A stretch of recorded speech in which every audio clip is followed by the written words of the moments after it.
आप सुन रहे हैं आपका अपना YouTube चैनल बी युवा हिंदी और मैं संजय रावत आपको सुनाने जा रहा हूँ एक कहानी। आज की कहानी है नन्हा फनकार। वह लड़का एक चौकोर लाल पत्थर के पास बैठ गया। उसने जल्दी जल्दी कोई प्रार्थना बुदबुदाई और छेनी हथौड़ा उठाकर अपने काम में जुट गया। कुछ दिन पहले ही उसने एक पत्थर पर घंटियों की कतारें और कड़ियाँ उकेरना शुरू किया था। लड़के ने एक अधबनी अधूरी घंटी पर छेनी की नोक टिकाई और सावधानीपूर्वक हथौड़े से घंटी पर नक्काशी करने में जुट गया। हथौड़े के वार से पत्थर पर जो कटाव उभरता, उससे पत्थर की किरछे छितरा जाती और वो आंखें सिकोड़ लेता। साथ साथ धीमी आवाज़ में वह कुछ गुनगुनाने भी लगता। उसके चारों ओर दूसरे संगत राश भी अपने अपने काम में डूबे हुए थे। केशव 10 साल का था और अभी अपना काम सीख ही रहा था। पिता के एक बार करके दिखा देने पर वह सीधी लकीरों वाले और घुमावदार डिज़ाइन उकेर सकता था। अब तक उसने नक्काशी का जो भी काम किया था, उसमें से इन घंटियों को बनाना सबसे मुश्किल था। केशव जानता था कि एक दिन ऐसा ज़रूर आएगा जब वह भी बहुत बारीक जालियाँ, महीन नफीस बेल बूटे, कमल के फूल, लहराते हुए सांप और इटलाकर चलते हुए घोड़े, ये सब पत्थर पर उकेर पाएगा, ठीक उसी की तरह जैसे उसके पिता बनाते हैं। कई साल पहले जब वह पैदा भी नहीं हुआ था, उसके माता पिता गुजरात से आगरा आकर बस गए थे। बादशाह अकबर उस वक्त आगरे का किला बनवा रहे थे। केशव के पिता को यही काम मिला। केशव का जन्म भी आगरा में ही हुआ था। उसे गुजरात के पुश्तैनी गांव जाने को भी कभी मौका नहीं मिला।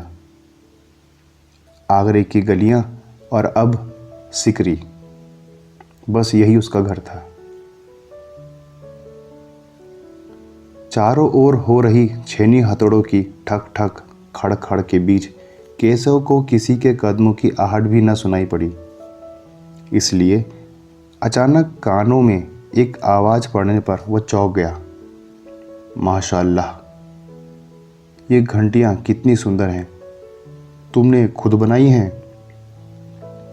पीछे मुड़कर केशव ने आंखें उठाई तो उसे एक आदमी दिखा। बेशक, मैंने ही घंटियाँ बनाई है। क्या मैं आपको पत्थरों का नक्काशी करता नहीं नज़र आ रहा? देखते नहीं कि मैं ही पत्थर को तराश रहा हूँ? केशव ने बड़ी तलखी से जवाब दिया। दिखता तो है, पर तुम इतने छोटे लगते हो ना। वह आदमी हंसते हुए बोला। मैं 10 साल का हूँ। 10? अच्छा। वह आदमी पास पड़े पत्थर पर बैठते हुए बोला, तब तो काफ़ी बड़े हो। मैंने भी 13 साल की उम्र में एक लड़ाई में हिस्सा लिया था। अब केशव उस आदमी को अच्छी तरह देख पा रहा था। उसकी उम्र होगी 30 के ऊपर, कद मझौला था। वह सफ़ेद अंगारखा और पजामा पहने हुए था। उसके लंबे बाल गहरे लाल रंग की पगड़ी में अच्छी तरह ढके हुए थे। लगता है कोई बहुत बड़ा आदमी है। केशव ने उस आदमी के गले में पड़ी बड़ी बड़ी मोतियों की माला और उंगलियों में अंगूठियों को देखते हुए सोचा। तीखी नाक, बड़ी बड़ी आंखें, होठों को ढके हुए नीचे की ओर आती घनी मूछें। केशव उस आदमी के व्यक्तित्व का मुआयना कर ही रहा था कि तभी उस आदमी ने एक नक्काशी की तरफ इशारा करते हुए कहा, इस लड़ी में अभी काफ़ी काम बाकी है। इससे पहले कि केशव कोई जवाब देता, उसने किसी के तेजी से दौड़कर आने की आवाज़ सुनी। यह कोई और नहीं, महल का पहरेदार था। हुजूर माफ़ करें, मुझे आपके आने का पता नहीं चला, हांफते हुए उसने कहा। फिर वह मुड़कर केशव को घूरते हुए बोला, बेवकूफ़ खड़ा हो, हजूर आला के सामने बैठने की ज़रूरत कैसे की तूने? झुककर सलाम कर इन्हें। अब केशव का माथा ठनका। उसे कुछ कुछ समझ आ रहा था। बदहवासी में छेनी हाथ से छूटकर गिर गई। वह जल्दी से उठकर खड़ा हो गया। अरे कहीं ये बादशाह अकबर तो नहीं? यह ख्याल आते ही उसने झुककर सलाम किया और खरगोश किसी कातर नज़रों से अकबर को देखने लगा। अकबर को पहरेदार की यह दखलंदाजी भली न लगी। उसने खींचकर पहरेदार से कहा और इशारा करते हुए कहा, ठीक है सिपाही, कुछ देर के लिए हमें यहाँ अकेला छोड़ दें। पहरेदार तो चला गया, मगर केशव असमंजस में था कि उसे क्या करना चाहिए। वापस अपना नक्काशी का काम शुरू करे या बादशाह के हुक्म का इंतज़ार में खड़ा रहे। दिल तो उसका अभी भी धक धक कर रहा था। हाँ, पर वो अब डरा हुआ नहीं था, क्योंकि अकबर प्यार से उसे देखते हुए मुस्कुरा रहे थे। तुम्हारा नाम क्या है? अकबर ने नरम आवाज़ से पूछा।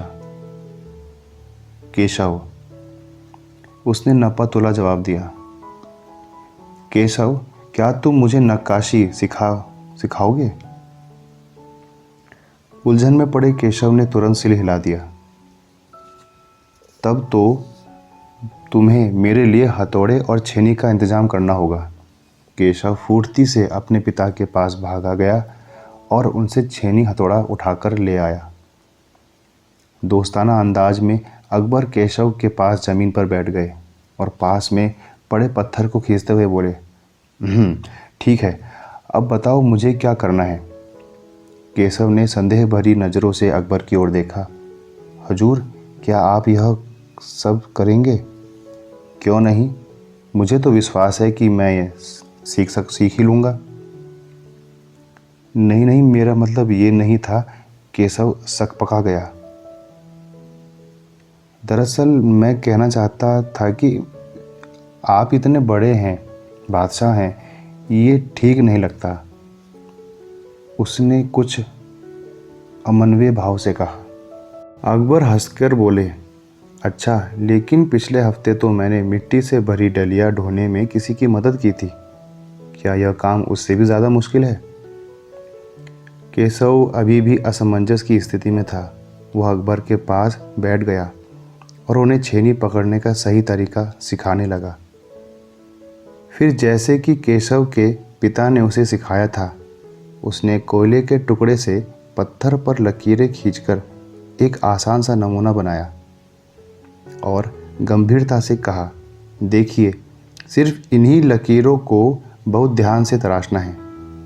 अकबर ने पत्थर पर छेनी रखी और ज़ोर से हथौड़े से वार किया, जिससे कटाव ज़्यादा गहरा हो गया। अरे, नहीं, केशव ने तुरंत गलती पकड़ी। हथौड़े को आहिस्ता से मारना है, ऐसे उसने करके दिखाया। और हाँ, अपनी आंखें थोड़ी मीच कर रखे, वरना किरचें उड़कर आंखों में चली जाएगी। अकबर मुस्कुराए, जी हजूर। जवाब में केशव भी मुस्कुरा उठा। वह लगभग भूल ही गया था कि उसके बगल में बैठा व्यक्ति हिंदुस्तान का बादशाह है। एक अनाड़ी से वयस्क पर अपना काम की धाक जमाने से उसे मज़ा आ रहा था। बड़े ध्यान से देख रहा था कि अकबर किस तरह लकीरों को उकेर रहे हैं। बादशाह की जरा सी भी चूक हो जाने पर फौरन उसकी त्योरियां चढ़ जाती। काम करते करते अकबर पूछ बैठते, केशव सही नहीं है क्या? और केशव सिर हिलाकर अपनी असहमति जता देता। अकबर इत्मीनान से बैठ गए और केशव को काम करता हुआ देखने लगे। अपने काम में खोए हुए उन दोनों को इस बात का एहसास नहीं हुआ कि आसपास मौजूद दूसरे संगत राष्ट्र उन्हें बड़े कौतूहल से देख रहे हैं। अकबर ने गौर किया कि केशव पत्थर पर बने नमूने ही नहीं तराश रहा है, बल्कि अपनी ओर से भी कुछ जोड़ रहा है, जिससे डिज़ाइन ज़्यादा खूबसूरत लग रहे थे।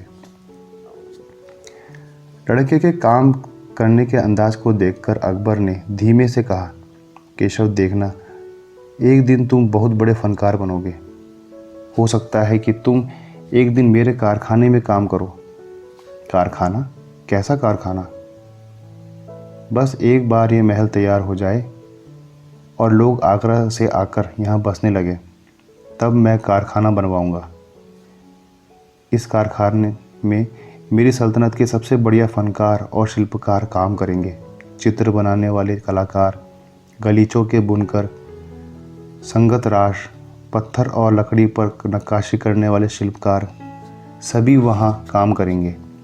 केशव का चेहरा चमक उठा।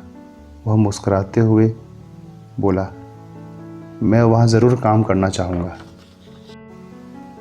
अकबर उठ खड़े हुए, जाते हुए बड़े प्यार से केशव का कंधा थपथपाया और कहा, अच्छा बेटा, अपना काम जारी रखो। हुजूर, क्या आप दोबारा आएंगे? केशव ने बड़ी उत्सुकता से पूछा। मैं ज़रूर आऊँगा केशव। फिर तो पूरे दिन संगत राशों के बीच केशव की धूम मची रही। वह बार बार बादशाह से हुई अपनी मुलाकात सबको सुनाता रहा। रात हो चली थी। केशव बहुत थका हुआ था, पर आंखों में नींद कहाँ। वह धीरे से अपने पिता के बिस्तर में घुस गया। पिता ने मुस्कुराकर कहा, तुम तो अभी से इतने प्रसिद्ध हो गए हो। बादशाह सलामत ने कहा है कि मैं एक दिन बहुत बड़ा कलाकार बनूंगा। अपने सिर को पिता की बाहों के सहारे टिकाकर केशव धीरे से बोला, हमारे बादशाह बहुत ही नेक इंसान हैं। बिल्कुल सही, पिता ने कहा।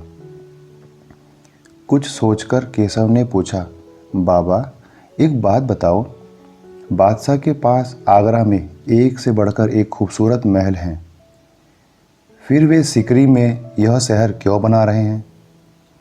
पिता ने कुछ याद करते हुए बताना शुरू किया, हाँ बेटा, बादशाह का आगरा बहुत सुंदर शहर है, पर सिकरी में नया शहर बनवाने का एक ख़ास कारण है। मैंने सुना है जब बादशाह अकबर को कोई संतान नहीं थी, उस वजह से वे बहुत परेशान रहते थे। वे बहुत से साधु संतों और फ़कीरों के पास गए। भटकते भटकते बादशाह ख्वाजा सलीम चिश्ती के पास सिकरी आए। उन्होंने ही बादशाह को बताया कि उनके एक नहीं तीन संतानें होंगी। शहजादा सलीम, मुराद और दनियाल, केशव ने चहकते हुए कहा। बिल्कुल सही। तब बादशाह ने ख्वाजा सलीम चिश्ती के सम्मान में सिकरी में नगर बसाने का फैसला किया था। केशव ने कहा, अच्छा, अब समझा। इसलिए बादशाह अकबर ने अपने बेटे का नाम सलीम रखा है। हाँ, और इसी कारण हम यहाँ एक नए शहर के लिए पत्थरों को तराश रहे हैं। केशव उनंदी आवाज़ में बोला। पिता ने देखा कि उनका लाडला बेटा सो गया है।